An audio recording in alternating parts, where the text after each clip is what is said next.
We stand today both in terms of the gospel reading as well as the church calendar on the precipice of Holy Week. It's kind of hard to believe that Easter is just 2 weeks away. In the grand scheme of things, that's not all that long. And any other year, that would be the only thing on my and many of the other people around here's minds. But this year, we find ourselves in a unique situation, to say the least. The world that we know today is one that is changing drastically, day to day, hour to hour even, and now 2 weeks feels like an eternity. It was just 2 weeks ago that we gathered here together in person. How crazy does that sound? That was just 2 weeks ago. And just 2.5 weeks ago, the only thing that we were planning on doing differently for worship was to use a little more hand sanitizer during communion. And look where we are now. In the span of just 2 weeks, we have converted to entirely digital worship. We, along with many others around the country and around the world, are living under stay-at-home order. I saw a meme that said that we should really be praying for couples that just moved in together. That really made me laugh. Oh, and this might well be the golden age of memes, as well as videos chronicling Zoom and Skype video meeting bloopers. And who would have thought that the first universal form of currency wouldn't be a cryptocurrency like Bitcoin, but rather would be, of all things, toilet paper? All of that in the course of just 2 weeks. Think about how much will change in just 2 more. Our worship team doesn't dare try and plan too far ahead because that old saying about the best laid plans has never been truer than it is today. And in the midst of trying to adjust to this new flow of time, we are reminded of the importance of time and timeliness by today's gospel story about 3 siblings, Lazarus, Mary, and Martha. And yes, this is the same Mary who sat at Jesus' feet and the same Martha who was working in the kitchen instead. They send word to Jesus that their brother Lazarus has fallen ill.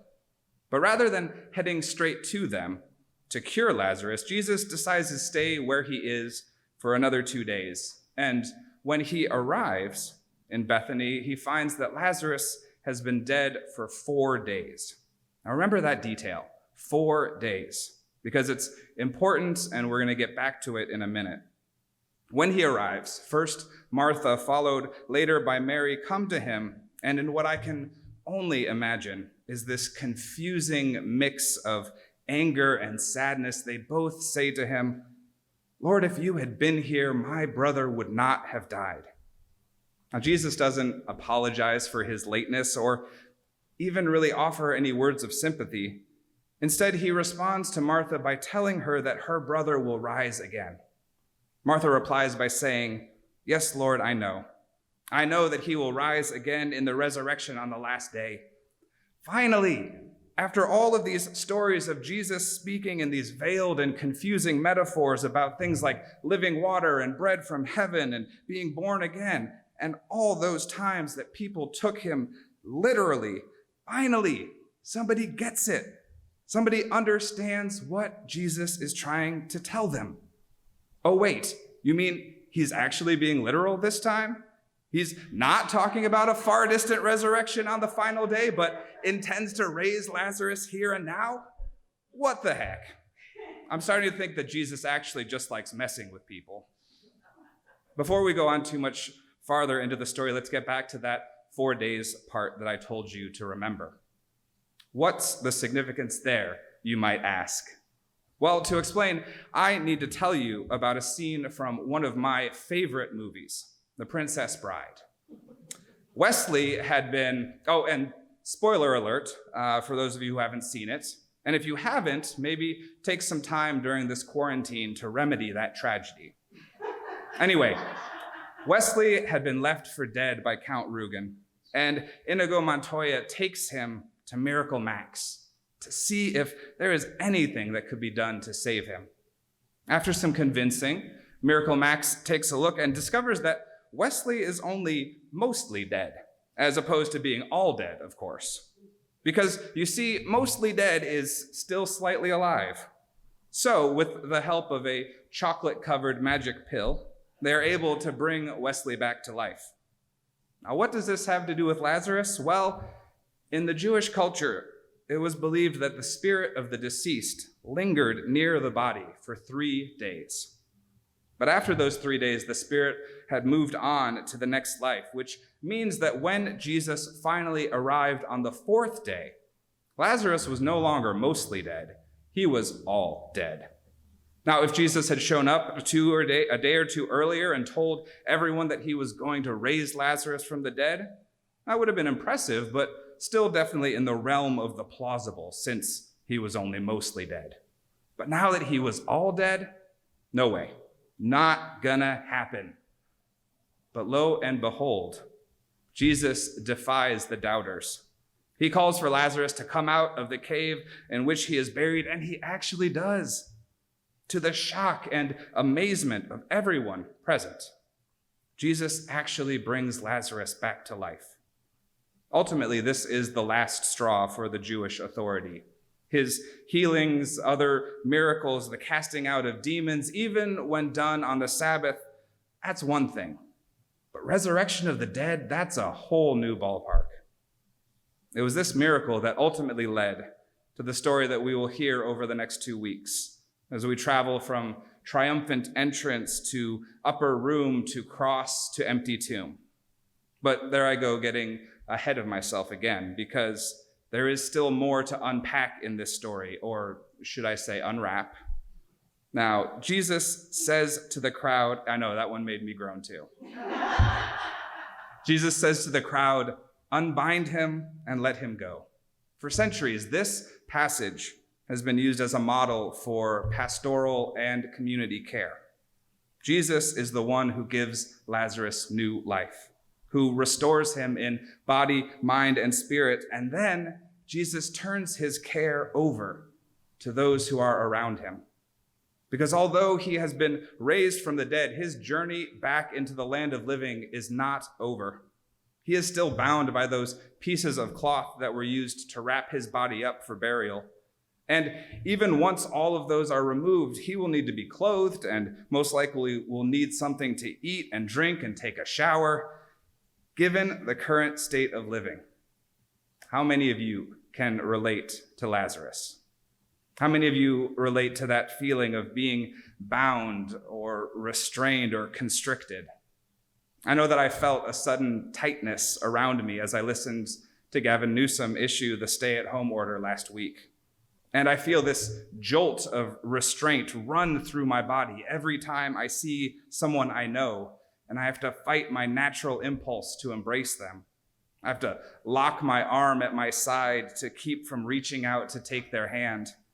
Never before have I so understood how Lazarus must have felt in the first few moments of his new life.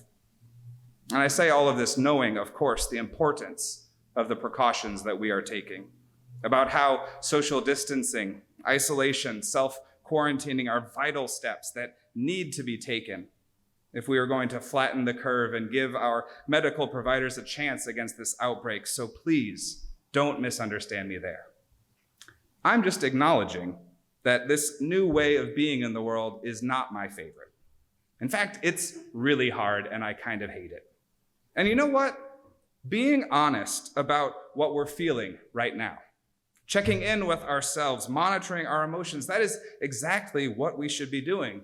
Because out of the 45-verse gospel, 2 words rang out for me louder than all of the others. Jesus wept. In a world that so often tells us to hide our feelings away, tells us to put on a happy face or keep a stiff upper lip, in a world where we have a very short, pre-approved list of responses to choose from when someone asks how we are doing, there is nothing more freeing, more liberating, more unbinding than the permission that is given by Jesus in that moment. Jesus wept for his dead friend. He wept for the pain that Mary and Martha felt in the wake of that death. He wept for the consequences that would come as a result of what he was about to do. Jesus God's only Son, the divine incarnate, showing the fullness of his humanity, wept. And in doing so, gives us permission to do the same. Validates the very human emotions that we feel in response to tragedy, in response to loss, and in response to change and uncertainty. And man, has there been a lot of that lately.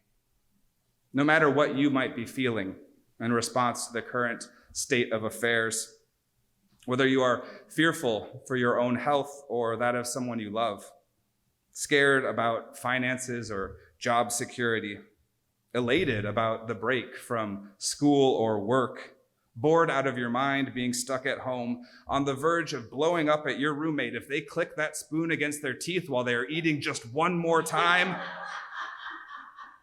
If you're feeling sad or inspired or hopeful or forlorn or discouraged or angry, or even if you seem to cycle through all those feelings on a daily basis, your experience is valid.